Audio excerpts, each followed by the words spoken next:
Chipper. I'd love to suck your pepper. TalkMan Radio Fantasy Football Podcast.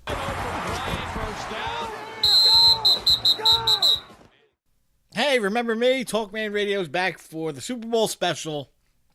Yes, the playoffs have let us hear. There's a lot of stuff going on in the playoffs. Pretty good, some memorable moments. Cam Newton in the end, Drew Brees owning them.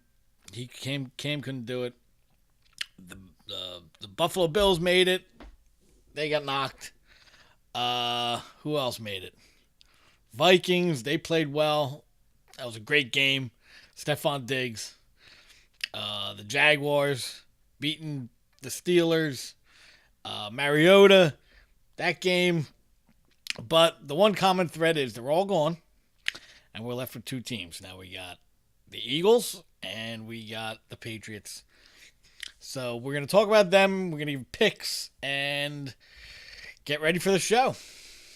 So I'm going to try and break down the game for you a little bit. What we have here is we have the Eagles and the Patriots. Let's start with the offenses. We're going to start at the quarterback position first. You have to give the edge to the Patriots. You just do. Sorry. You got a backup quarterback in there against Tom Brady. So that's pretty easy. And that's a pretty big edge you got there. Moving on down the line, let's move to the other skill positions. Let's start with the running backs. The Eagles had the edge there, but it's not a huge edge, I don't think, because what the Patriots asked their running backs to do is not what they asked the Eagles. I mean, it's similar, but they rely more on the dump-off passes, dump-off, and they get a lot of yards that way, and so does Brady. So, and they're going to have to use them if the Eagles' defensive line, which we'll get to, initiates pressure. Now, the Eagles' backs, they're pretty diverse. Even Clement, you have, the bruiser who used to play for the Patriots, so he's going to, he's going to get a little bit of run, probably more than usual, especially if they're up late. So they're going to use Blunt. You're going to get Ajayi. They're going to look for him to break off some runs, more so using him in the running game rather than the passing game like the Patriots do. So I'll give it to the Eagles, but it's not a huge margin. It's due to how they're going to use them. The Patriots running backs aren't guys. Okay, it's 25 carries, go. Get us 100 yards. That's not the way they use them. So I'll give it to the Eagles, but I'm not going to give it to them that much. But they get the edge on that one. Okay, let's look at receiving skill positions, such as tight ends and wide receivers. We already talked about the running backs catching the ball that helped out the Patriots a little bit, but we're not going to get into that anymore. Let's look at the receivers. For the Eagles, you're looking at Ertz, obviously number one, then Jeffrey, then you have Aguilar and Torrey Smith versus Gronkowski, number one, I would say. And then I guess I would go in the playoffs. I guess you go with Amendola next or Cooks next. That's a tough one because Cooks isn't just a one-trick pony. I mean, you got to respect the speed, but he can do other things, but he can go deep on you too. So looking at it that way, and then they have Chris Hogan, who's also good. You have to watch out for. You got to give that to the Patriots. Not by much, because Ertz, the way that Eagles use Ertz, he's kind of a big focal point. Not that Gronk isn't a big focal point. He is, but they use him enough just because of mismatches. He's not like, okay, we don't scheme him too much, which, I mean, I'm sure they do. I didn't mean to say they don't scheme him much, but overall, yeah, I would give them the benefit I would give the Patriots the benefit on receiving skill positions, but again, not by much. Alshon Jeffrey's is a great high point guy going out to get it. Ertz, he does get schemed into it a lot more due to the West Coast offense, and so he's the big part, and Belichick likes to take out your best weapon, so I would look for him to get doubled. And don't forget, there's ex-Eagles back there. We have, the Eagles have, Long and Blunt, but hey, they have Chung, who was a Patriot and then went to the Eagles and then came back to the Patriots. And Eric Rowe, yeah, that guy. Yeah, he's playing on the other side today, so I wouldn't be surprised to see him get burned at least once. But, so yeah, in the wide receiver, tight end, skill positions, I give the Patriots the edge a little bit.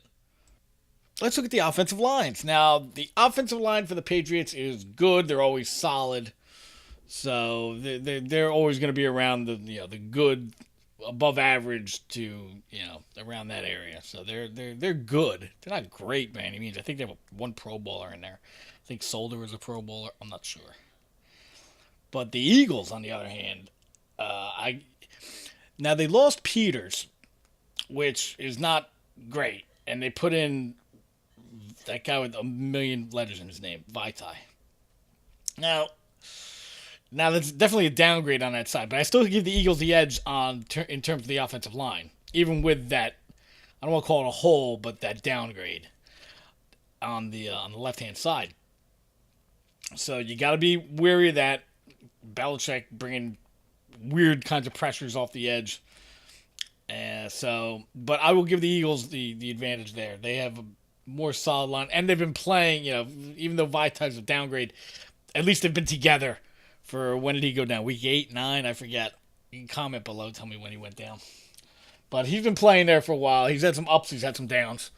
But yeah, I'll give the Eagles the benefit of the doubt there, and I'll give them the advantage. Not a huge advantage again, but I'll give them the advantage on the offensive line. Now let's go to the other side of the ball. Look at the defense. Starting up front, you've got the Eagles defensive line versus the Patriots defensive line. I think the Eagles have a pretty good advantage on this side of the ball due to how many guys they have and the way they rotate them around, which is, like Cox, I saw a statement by him. He's like, yeah, I'm so fresh now because I don't have to play 800 plays a game because we have so many guys that can rotate in. Long, Barnett, all those guys, and and they've been consistently getting pressure. You gotta, that's a big advantage for the Eagles. So on the other side, the Patriots have some guys, Flowers, and the guy they drafted. They're average, a little above average. They get schemed into doing better than they probably actually are individual talent wise. So yeah, I'll give the Eagles the benefit of the doubt on the defensive line all day, which is going to be huge in this game. The linebacking core, that's a tough one. I'm really not enamored by either of these teams' linebacking core. The Patriots have some guys. The Eagles have some guys. Brad. I mean, if they had Hicks in there, I would probably give them a better grade, maybe even the advantage. But it's kind of even. Neither one of these teams. Yeah, I'm not thrilled. There's not that great linebacker in either of these cores that makes them say, oh, well, you got this guy, you got to account for this guy. I don't name a guy on either of these teams' linebacking cores that you have to scheme for. If you can, comment below. Go ahead. But I guess I'll give it a toss-up, or maybe the Patriots a little bit of an edge just because you have the defensive genius of Belichick that can scheme up your talent level just through the schemes. All right, the defensive backs. This is tough because there's different kind of... the Eagles are young, and they've got guys that have played way above their heads. Another team that schemed these guys in. You got rookies in there. You got Patrick Robinson in there. McLeod I do like, and Malcolm Jenkins is pretty good. On the other side, you got Eric Rowe. You got a team with Eric Rowe in there. Come on. But yeah, they got Gilmore and Butler, who are pretty good. And McCourty is now the free safety now, and then you got Chung on the other side.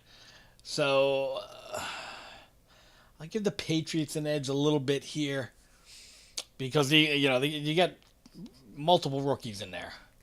So yeah, I got to give the Patriots the edge there.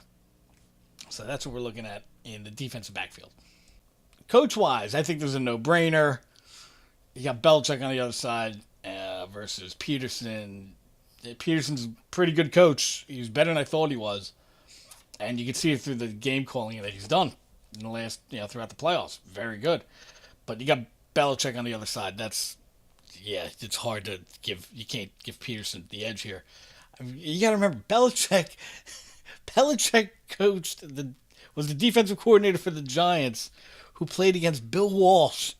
Bill beat him in the NFC Championship. Come on. So, this guy's the real deal. And he's got 2 weeks to coach. He's got 2 weeks to plan against a backup quarterback in the Eagles. So, that's a pretty good edge that the Patriots have there in terms of coaching. Okay, this is the last time of the season we're going to do this. Fucking degenerate, you. So, we've got the book and the old man that both like the same thing. They both like the Patriots and the over. The Patriots are given, they're minus 4.5, and the over's 48. So they both like them. And the TalkMan bet of the week is going to be the Eagles plus 4.5. We're going to go over the 48. So that's it. Everybody have fun. Enjoy the Super Bowl. If the Eagles win, which, hey, they got a shot. They got a better shot than 30 other teams, I can tell you that. But, they got a good defense. If they can get pressure up the middle, just like my other buddy said, and he was absolutely right. If Cox can get pressure up the middle and get in Brady's face, make him make mistakes, that's a key to the game. Also, Foles not making mistakes, because he is a fucking night and day guy. When they win with him, he's fine. When they lose with him, it's just, ugh. Again, another fucking pick with this guy. So, those are my two big keys for the Eagles. If they're going to win, Cox and that defense getting in Brady's face and making him check down a lot and possibly getting him into a mistake. On the offensive side, run the ball, shorten the game. Foles not making mistakes. For the Patriots, just be the Patriots. They're the most well-prepared team ever. Friggin' Belichick. It's always the same shit. They don't make very many mistakes. That's why I mentioned, the game last year in the Carolina game. Those are the games that I think, I do all this from memory. I don't fucking have stats in front of me. I think those are the most turnover-laden games in terms of on the Patriots side that I remember. But I could be wrong. If you comment below, I don't give a shit. This is after the Super Bowl's over, nobody's gonna watch this anyway. So enjoy the game. Good luck. I know I got a lot of Eagles fans around here. Everybody's rooting for the Eagles in this game. I think they're sick of the Patriots, and they love the story. Look at the storyline. Look at this storyline. Backup quarterback goes in, does good. When was the last time that happened? I think Hostetler. Speaking of, if you want to do backstories, Hostetler with Belichick as his coach was the last one to win a Super Bowl, starting late in the season. Like Phil Simms went down that year late, and then Hostetler took over, just like the Eagles. But the thing about this is, here's what it comes down to. It really comes down to if the Eagles win. Well, let's go to the Patriots first. If the Patriots win, okay, we're even putting more foundation in that greatest, not only dynasty, but greatest quarterback, greatest coach ever. We're putting more of a foundation into that. But if the Eagles win, this is one of the top 10 football season storylines of all time, maybe. Definitely top 5 in terms of football. I'm talking about top 10 in all sports. Possibly. And definitely the top football season in terms of storyline in this millennium. I don't see, and the Rams did that all year. It wasn't that much of a surprise. This is a total surprise. You had an MVP quarterback. MVP. If Wentz would have kept playing and stayed, pretty much on the same level as he was playing all year, he'd be the front runner for the MVP. You lose him. You lose Peters. That was during the season. During the season, you're going to have your nicks and your bumps and guys going out. But they lost Peters. That was a big one. They lost him for the year. And then they lose Wentz. And they still make it to the Super Bowl. So that's what the Eagles are playing for. Eagles are playing for not only a piece of history, but their own little piece. Their own little piece of history that they can say, on top of us winning the Super Bowl, we had one of the greatest seasons due to all the shit that happened, and we won it with a backup quarterback. So they have their own little piece of history they can carve out tomorrow. So let's see what happens. I hope it's a great game. So I think the Patriots got, I'd give it they got like a 60% chance to win this game. Eagles at 40%. But we'll see. That's why they play games. All right, everybody, enjoy the games. I'll see you guys next football season.